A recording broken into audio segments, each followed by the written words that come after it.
पति होते हैं तीन तरह के। एक होता है बहादुर, वो तो एक ही है।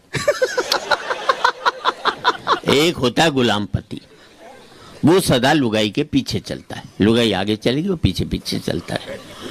एक होता है महागुलाम, वो गोदी में बच्चा उठाकर भी चलता है। मैं कभी लुगाई के पीछे नहीं चला। लुगाई आगे चलती थी तो मैं 500 कदम पीछे चलता था, किसी को पता ही नहीं लगता था। और किस कोशिश ये करता था किसी और की लुगाई जा रही हो तो उसके आगे हो लूं। लोग कहें बड़ा बहादुर है, देखो भाई लुगाई के आगे जा, किसी को क्या मालूम मेरी कौन सी। तो कभी भी पतियों जब भी घर से निकलो तो उदास होकर घर से घुसो, तो जब भी घर में घुसो तो उदास होकर घुसो, मरे मुंह से घुसो, जैसे बिल्कुल इतड़ गए हो। लुगाई समझ जाएगी कंट्रोल में है। हंसकर घुसोगे 50 सवाल करेगी किसके साथ बैठा था, घर में सूजा पड़ा रहता है, बाहर कैसे हंस कर आया बता तो सही। उसे लगता है मेरे जीते जी इसके हंसने की हिम्मत कैसे होगी जो ये हंस रहा है सीधी सीधा। बच्चों को अमेरिका में पीटना कानूनी अपराध है, जो पीटता उसे जेल भेज देते। हिंदुस्तान में ये कानून बना दो, सुबह माँ जेल में जावे, शाम को बाप जावे, बच्चे दोनों का नंबर बांध दे, घर में टिकने नहीं दे। अच्छा, हिंदुस्तानी बाप अगर बेटे को नहीं कूटे तो उसकी आत्मा ही शांति नहीं होती, क्योंकि उसके बाप ने उसे कूटा हुआ होता है, तो बदला निकालता है। तो मेरे दोस्त अमेरिका में, उन्होंने अपने बेटे के चांटा मार दिया, बेटे ने पुलिस को फोन कर दिया, पुलिस आ गई, बाप को पकड़ लेगी, जेल में ठूस दिया। बेचारा जेल काट कर आया, बच्चे को मना कर लाया, बड़े प्यार से रखा। 10-11 महीने बाद छुट्टी हुई तो हिंदुस्तान लौटा। तो दिल्ली हवाई अड्डे से बाहर निकलते ही बाप ने जूता निकाला और बच्चे को घर तक पीटता ले गया साले। अब कर थाने में फोन देखे कौन। हंसने की बात नहीं, तब मुझे पता लगा ये अमेरिका में जो भारतीय वो हर साल हिंदुस्तान क्यों आते हैं। मैं 7 नवंबर को अपनी लुगाई से पूछा कुछ रुपए चाहिए पड़े हैं क्या घर में। 7 नवंबर को बोले आपकी कसम घर में जहर खाने को भी पैसे नहीं। मैंने मान लिया, क्योंकि मैं मानता था हरिश्चंद्र जी की बहन है ये सदा सी। फिर मैंने देख किसी कोने में पड़े होंगे, बोले आपकी माँ की कसम घर में जहर खाने को पैसे नहीं, मेरी खाली मेरी माँ की खाई। 8 नवंबर को मोदी जी ने नोटबंदी लागू कर दी और सारे पति जानते हैं 9 नवंबर को उसके पास इतने रुपए निकले कि पूरा हिंदुस्तान जहर खा सकता था। हम किसी के लिए कितना भी कुछ कर लेना, हमारे हिस्से हमेशा अपयश ही आएगा। कोई नहीं कहेगा कि तूने मेरे लिए इतना कुछ किया यार। अब ऐसा लगता है कि जिंदगी कुछ ऐसी है कि नेकी कर और दरिया में डाल। मैंने बाबा रामदेव से एक ही सवाल पूछा, भाई ने मुझे आज तक जवाब नहीं दिया। मैंने बाबा अगर योग से ही रोग दूर होते हैं तो तू दवाई क्यों बना रहा है।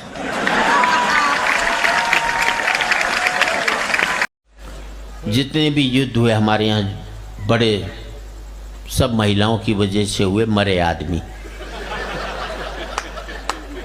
अब महाभारत द्रौपदी जी की वजह से हुआ, मरे आदमी। एक लुगाई के खरोच नहीं आई उसमें। रामायण देख लो, सीता जी की वजह से हुआ, मरे आदमी। मुझे एक युद्ध बता दो जो आदमियों की वजह से हुआ और एक भी लुगाई लड़ने गई हो आज तक। लुगाई लड़ा सकती है, लड़ नहीं सकती कभी भी जिंदगी में, सीधी सी बात है। अच्छा, इन फोटोग्राफरों की एक ही देखो, जितनी भी फोटो खींचेंगे, वरमाला की सारी फोटो ये बिगाड़ते हैं। वरमाला में लड़का लड़की के गले में हाथ डालता है, होना चाहिए एक दूसरे को देख कर डाले। ये कहते हैं नहीं मेरी तरफ देख। हाँ, अब यूं डालेंगे, वो फोटोग्राफर खड़ा है, लड़का लड़की की तरफ नहीं देखता, उसे फोटोग्राफर की तरफ। जैसे यहाँ भी हमने बुके दिया तो उसने मुझे थोड़ी देखा,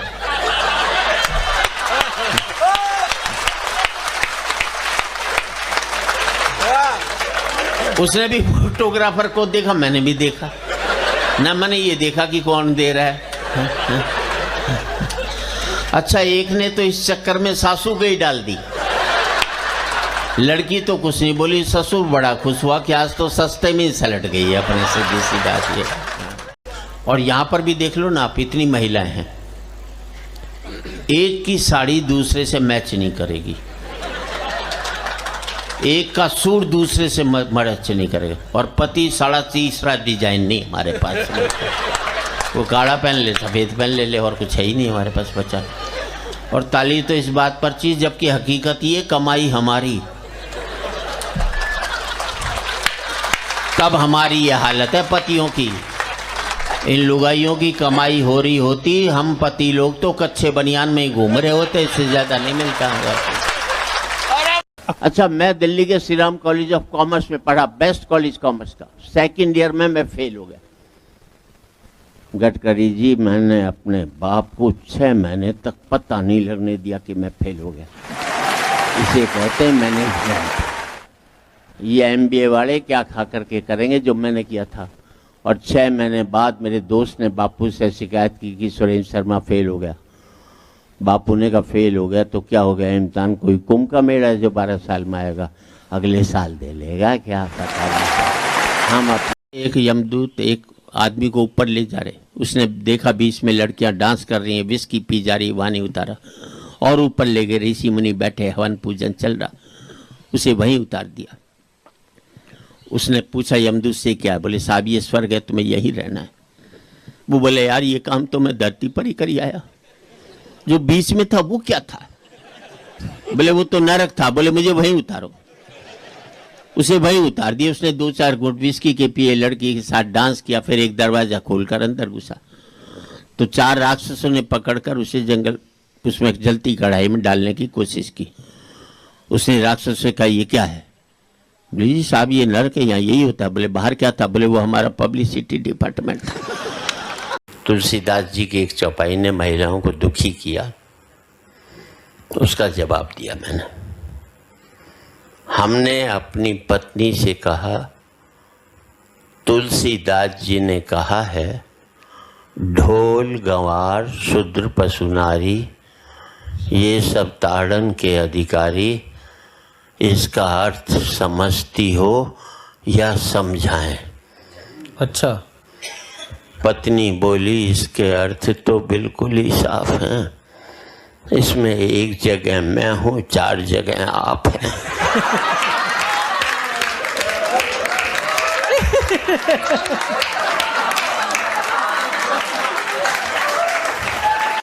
चल यार, फिर मिलते हैं जल्दी।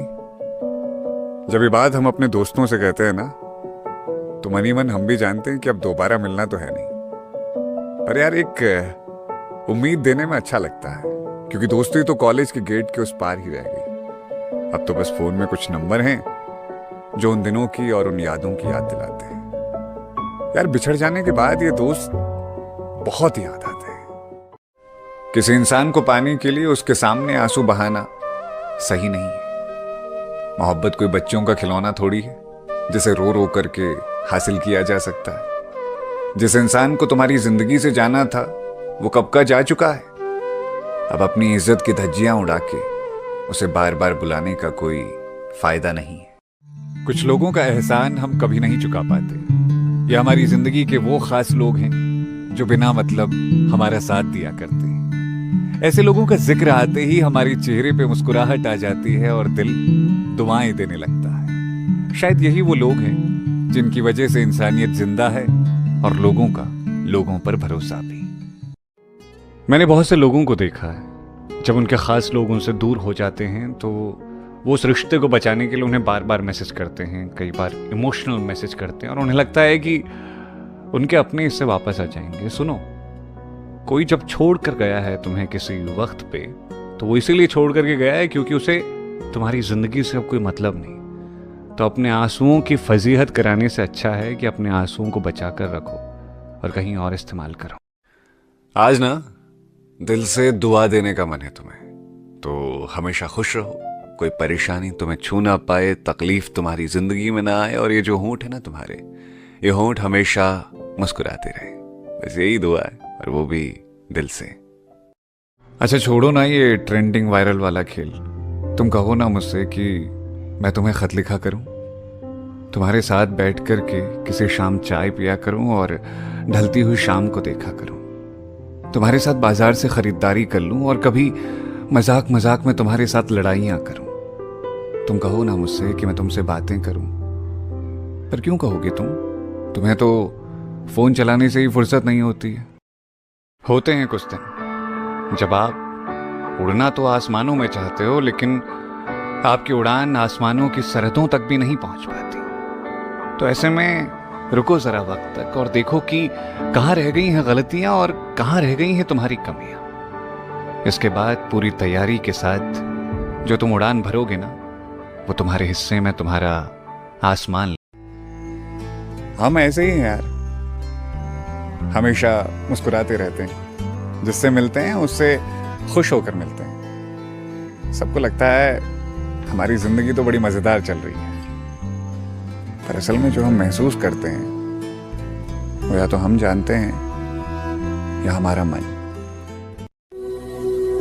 बिछड़ने से पहले कितना कुछ कह जाना चाहते हो तुम, कितनी बातें हैं तुम्हारे मन में और क्या क्या बता जाना चाहते हो तुम।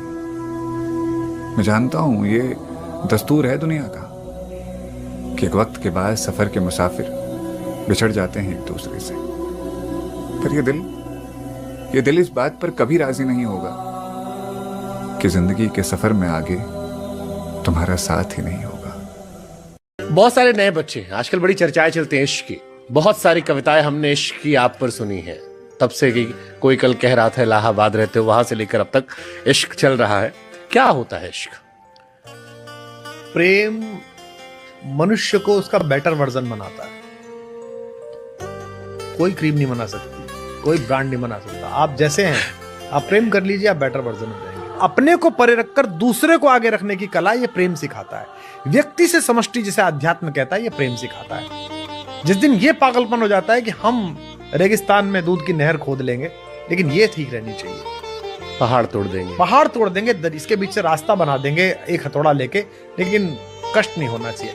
ये प्रेम सिखाता है आपको। तो जिन्होंने प्रेम नहीं किया वो मनुष्यता का एक वर्जन नीचे रहेगी। तो ये जो प्रेम है ये आपको ये पागलपन सिखाता है आपको। तो जिन्होंने प्रेम नहीं किया जीवन में, वो तो मतलब अब मैं क्या। थोड़ा और वक्त बिताना था तुम्हारे साथ, थोड़ी और बातें करनी थी, थोड़ा लड़ाइयां लड़नी थी तुम्हारे साथ, थोड़ा प्यार जताना था, मगर तुम चले गए। तुम्हें जाने की जल्दी थी और तुमने पीछे मुड़कर भी नहीं देखा। एक बार मुड़कर देख लेते, एक आखिरी अलविदा और कहना था तुमको। शायद आज दुनिया ना समझ पाए तुम्हारे काम को, तुम्हारे हौसले और तुम्हारी मेहनत को, पर तुम लगे रहना, सब कुछ भूल जाना और अपनी जान लगा देना। अपनी तरफ से कोई कमी मत छोड़ना।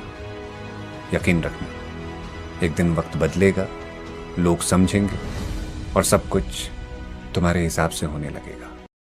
हम वो हैं जिनके हिस्से घर भी अब किश्तों में आता है, कभी किसी काम के बहाने, कभी किसी त्योहार के बहाने, तो कभी किसी की शादी बारात में चले जाते हैं हम अपने हिस्से का अपनापन ढूंढने।